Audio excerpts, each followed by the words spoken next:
وافقوا دعوه. سيحدثنا في هذا سماحه الشيخ سيد ارشد مدني، وهو عضو مجلس امناء مجمع خادم الحرمين الشريفين الملك سلمان بن عبد العزيز آل سعود يحفظه الله، للحديث النبوي الشريف ورئيس جمعيه علماء الدين، فليتفضل مشكورا مأجورا.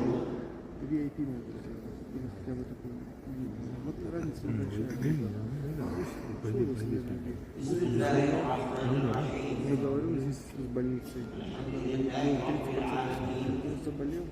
والصلاة والسلام على أشرف الأنبياء والمرسلين، وبعد.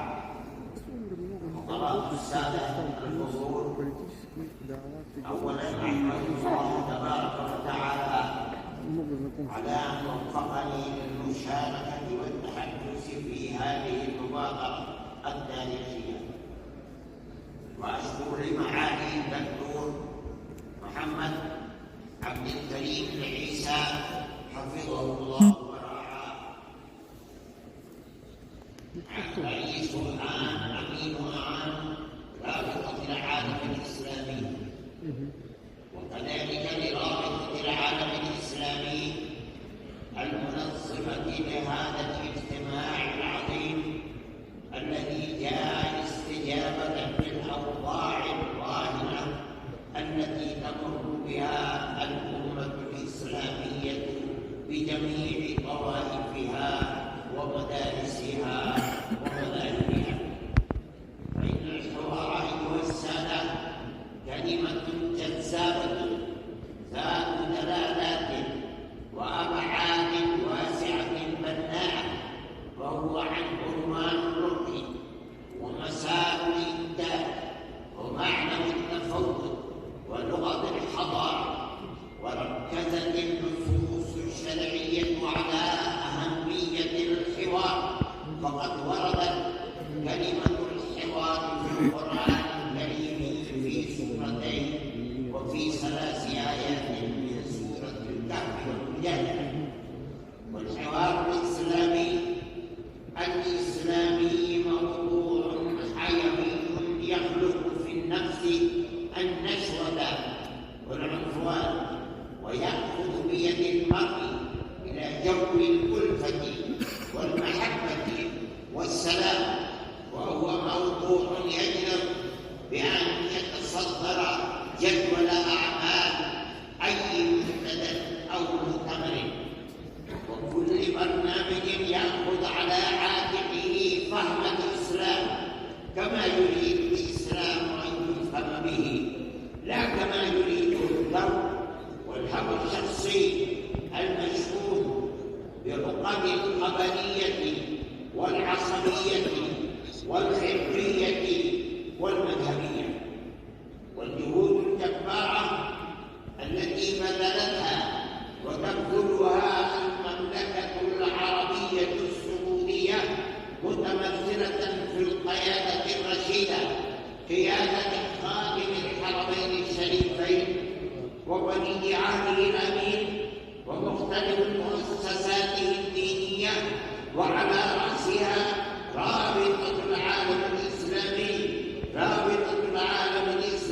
في التقريب بين المذاهب الإسلامية قديما وحديثا، وحصر الخلافات الداخلية في موضعها دون أن تتجاوز نطاقها فينكسر الخط على الواقع، شيء يذكر ويشكر ولا يصف أحدا إنكاره.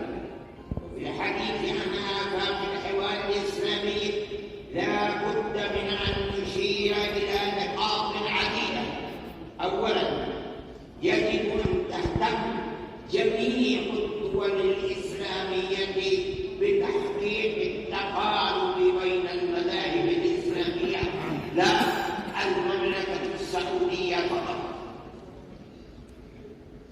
ثانيا، يجب تحديد الطرق العلمية والعملية لفهم أبعاد الرسالة الإسلامية، والتأكيد على أن الاختلافات المذهبية الناتجة عن النزاعات والصراعات الفكرية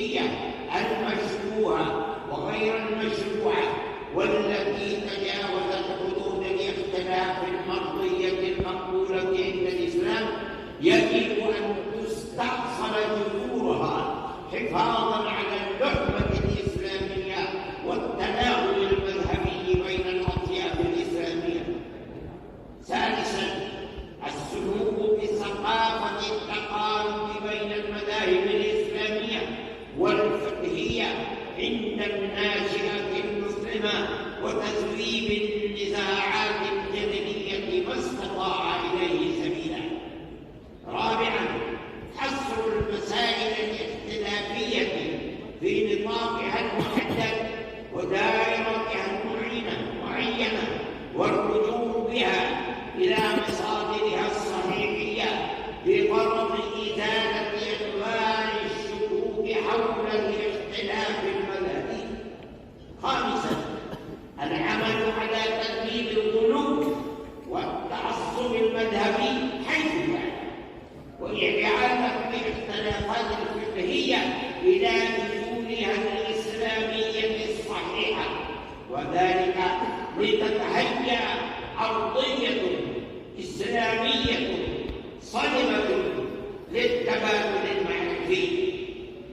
سادسا، المبادرة إلى تخفيف المسائل الإسلامية البناءة الهادفة لمواجهة التيارات المعادية للإسلام والتي تزرع العقبات في طريقه إلى قلوب الناس وعقولهم، ولتحظ جميع المخططات التي تهدف إلى نقد الإسلام عروة وإلى التشكيك في كفاءته وقدرته على حل مشاكل المجتمع البشري بشتى صوره وألوانه، وكذلك لصد الغزو الفكري المعادي للإسلام والمسلمين الذي يسخر مختلف التقنيات والآليات العلمية المتطورة ووسائل التواصل الاجتماعي لزعزعة ثقة المسلمين بدينهم وعقيدتهم. فالحالة اليوم أمس إلى عقد مثل هذه المؤتمرات والاجتماعيات التي تعين على لم شخص المسلمين وتغذية الحوار الإسلامي، والتي ترد على كل من يحاول شق عصا المسلمين وتقدم بين المذاهب الإسلامية المختلفة، وإلا فإن العدو متربص بالمسلمين الدوائر ولن يفوت على نفسه فرصة للنيل من كرامتهم وعزهم ودينهم وعقيدتهم قبل ذلك.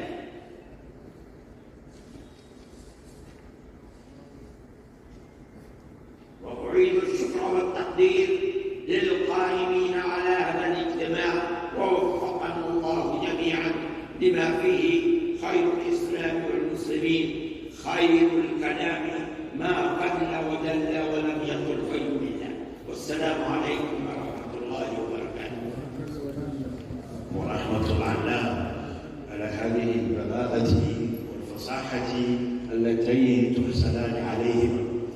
وحقيقة فقد وفر لنا سماحته دقيقتين سنحتفظ بهما، وسيجود الآخر